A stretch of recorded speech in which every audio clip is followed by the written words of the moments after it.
welcome back to another lit episode of Reparations TV. They call me Nelly. And it's your girl Moody. And we lit because this is episode 2 of season 4. And if you ain't watched that first one, then you better hurry up and go and watch Let's it. go, Okay? let's go. Put it in your to-do list. Yes. Look at my shirt.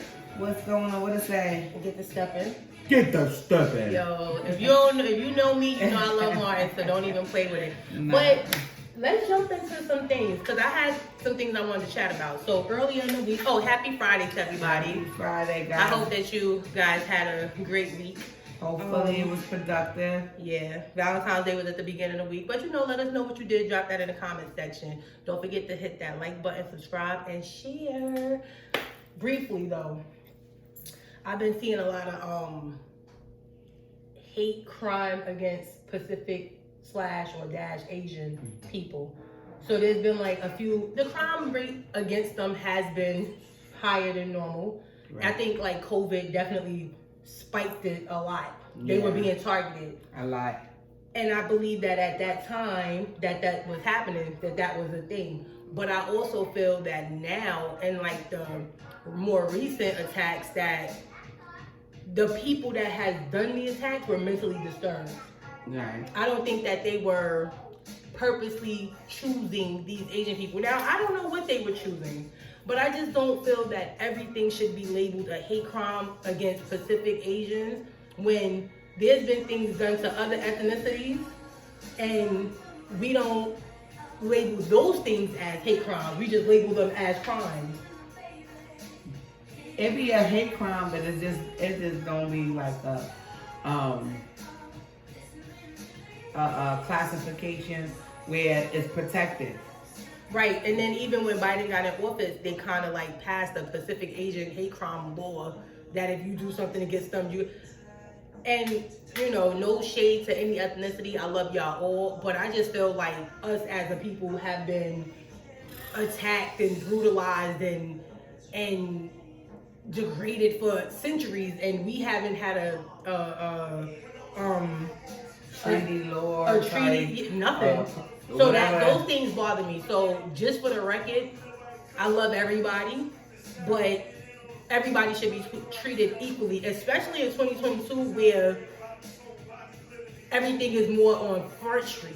Like it shouldn't be that way. I just feel like it really shouldn't be that way. And you know what's so crazy that you bring this up is like even when COVID first started, you know, in the other countries, they were treating the black people as if we the ones that brought the COVID out or whatever, and when they weren't our old allowing, president was the one saying ask China. He was the one that was doing it.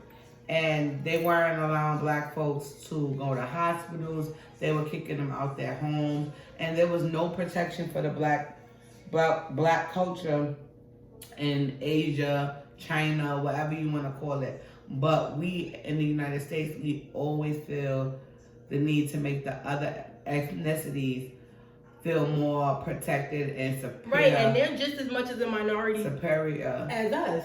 And we still, to this day, haven't got any protection from no one. I say this, and it's not. It don't even stop. It didn't even start or stop at the president now. It's before, and it's sad to say it's probably going to be later on too, because we still are deemed a threat to everybody. When we're really not. And it's sad. When we're really not. It's really sad. With that being said, I just want to make clear that there's no hatred in my heart towards anybody that's not black. That's not what I'm saying by far. But what I am saying is that if you're going to make a hate crime law for Pacific Asians, then that needs to be applied for all ethnicities. They were being attacked, at a rapid pace when COVID was happening. But now, all of these months later, COVID is becoming less of an issue, and that's not the reason why these things are happening. These several incidences that I've seen, both men were definitely mentally disturbed. The young lady that got pushed in front of the tracks, mentally disturbed. The young lady who got followed in her apartment, he was mentally disturbed. But that brings us to our topic. And we get that every day. Right. And it's sad. Yep. It's not even a thing to protect the women. Like, women, we are getting targeted regularly on a clothing regular. cars, attempted kidnappings, all types of things. But our children, everybody's getting attacked, and we don't have anything for ourselves to protect us. I agree. And it's really a sad world we living in. Yep. For real, guys. I definitely second that. But speaking of ethnicities and speaking of laws for ethnicities, we talking reparations. What we talking about with reparations, Moody? Now, do you think that there should be a stipulation if they give us reparations? So when you say stipulation, what do you mean? So now, guys, let me know. Do you feel like if they wanted to give you reparation, do you have to qualify for it as of like have a business plan for the money, or And just an FYI, reparations will be payment that we received for slavery, right? Being enslaved back in the day. Do you have to be 100% African American? Because yeah, you do. No, that's not fair. You getting half the money then. That's not fair. That's not you fair. getting half the okay.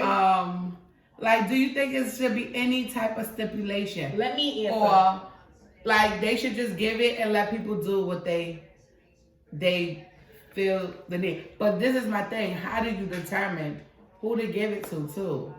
Okay, I think that reparations should be for everybody that's African American, that has anybody within their fourth generation It can't be fourth generation. Yeah, because just think of it. You're one, right? Your mom is 2, your grandmother's 3, your great grandmother is 4.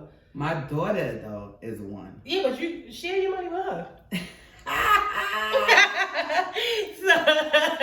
And when do it stop at? Like, do it stop at me, or when she become of age? Because I'm trying to think from like whenever your oldest grand or great was that could have been exposed to because my grandfather was there. Okay, so it should stop at their grands. It should stop at their grands. I don't know. I feel like we should get reparations and we should be able to do whatever we want with them. I feel that we totally deserve it. I feel that if other cultures got reparations and they were able to do what they wanted to do, then we should have that same access and that same opportunity. I don't think that we should be told what to do with it. If I want to just go into the car dealership and say, "Oh, these only at Dodge," and be like, "Bring the Ram out." I could do that. That's my business. I do feel like it should be no stipulation, right? I do feel like it. But I think as the African American culture, us black people need to have stuff in place for us to learn and educate ourselves with wealth. I think they should give it to us, but I think we owe it to our community to try to rebuild it, right? I agree. And try to give our great grandkids or whomever, a future, right? Yeah. So if you go, but it should be optional.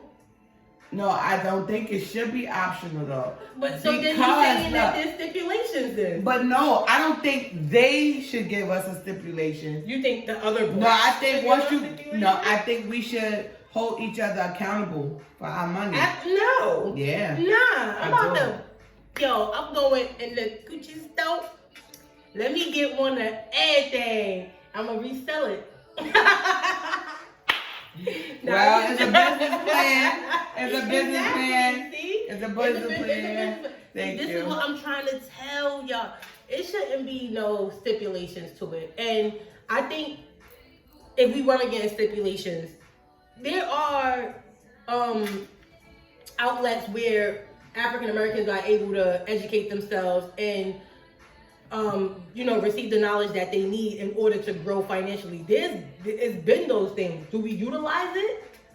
But are they really given to us? Like they are. They have a lot of things. A lot of people do seminars where they're teaching how to build your. Even when I used to work at the bank years ago, they used to do that. But right, you said at the bank. You have other ethnicities, I'm not going to call none out, that are being taught economical wealth at a young age. Nobody taught us, and I don't know what school y'all been to. Ain't nobody tell us about good credit. Nobody told us how to put money into stocks and bonds and all of that stuff so that we can create generational wealth. Nobody told us that, and I still ain't got it figured out. So if they give me this big lump sum of money or money monthly that can carry us along the way, I do feel like that I don't want to blow it. Now I might blow the first payment or something. Nah, you only getting one payment. If it's like that, if it's one payment, then I gotta think why. What, you think they're gonna give you a check every month? Why not? They doing that in the other states. Look it up. They giving black women right now $800 a month in Georgia. I feel that if I get my reparations, I am going to, first of all, open a nail salon and a beauty supply. I'm dead serious. A nail salon, a beauty supply, a supermarket, a bank. I remember I was watching Dr. Umar. I was watching Dr. Umar Johnson, and tell me that this doesn't make sense.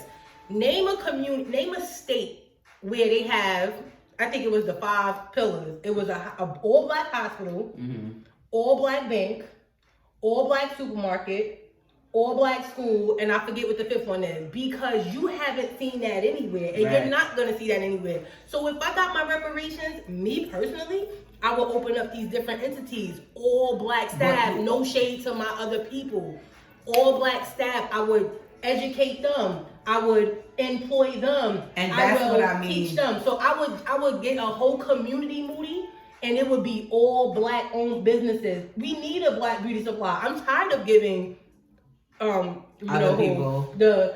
We need a beauty supply, a nail salon, a laundromat. That's what it was. A laundry was the 5th one. All black everything. Now tell me, if this community right here that we live in Queens, if the whole Queens, everybody operated black owned businesses, tell me we wouldn't be lit. And I just figure if we built everything as it is, we should be able to build our community back to riches. But everybody has to be on one accord. Moody, everybody got to be on one accord. No shade, but black people are the hardest to get to follow each other. We rather do our own things. It's so hard. But that's because it's so hard. It's because we have been trained from and I get that. Generations. And I understand that. To be angry, to be ignorant, to be I understand that. But all these things that people see, but we also are trained. It's embedded in us to build and to reform and to nurture and to grow. We are right now. A lot of places, a lot of people are using the stuff that they have. I've seen a lot of own side businesses. I've seen a lot of stuff that we're doing on the internet. We weren't afforded those opportunities before, and now that this generation has afforded us to, be entrepreneurs. We kind of broke be entrepreneurs. But we still don't. That reparation would help us gain wealth. I disagree. Because I feel like if we would gather and be unified, then we could get more things going. Because we are so divided. But that's why I said. Wait, hold on, bro. Okay. They so divided, right? Right. And so it would be Moody Beauty Supply versus Nelly Beauty Supply. But why? Nah, right. Nelly got a beauty supply. Moody got 5 friends who need a job. Nelly gonna hire them. Right. And then Moody and me gonna share some dividends. But that's what I said. We have to hold each other accountable for those things to create that. And so I think with that reparation, we as a community, we as a culture, we as an ethnicity should have stuff in our own community to help and don't give up. But not battle each other, because that's what we do a lot of times. It's like, oh, she's doing this. Oh, I want to do that more, bigger and greater. Nah, you got to look at this as a us thing.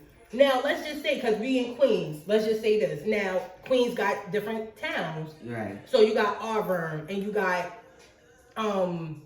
Southside. I could open my business in Auburn and you could open your business in Southside. Right. And we could open another business in Long Island City. And then everybody could, eventually work amongst each other, because everybody may not get the reparations, because if they decide they want to do it according to whatever, right, everybody may not get it. But if we build it up together, like you said, and not be in competition, like, then if you do it that way, then I think it could be lit. If you had a community with all black everything, we could be lit. And I agree with you. I definitely agree with you. And I really hope that for us to get to a point where we can work together. I want reparations, because we definitely want it. I don't want nobody else telling me how to do it. Yeah. You know who I'm talking about.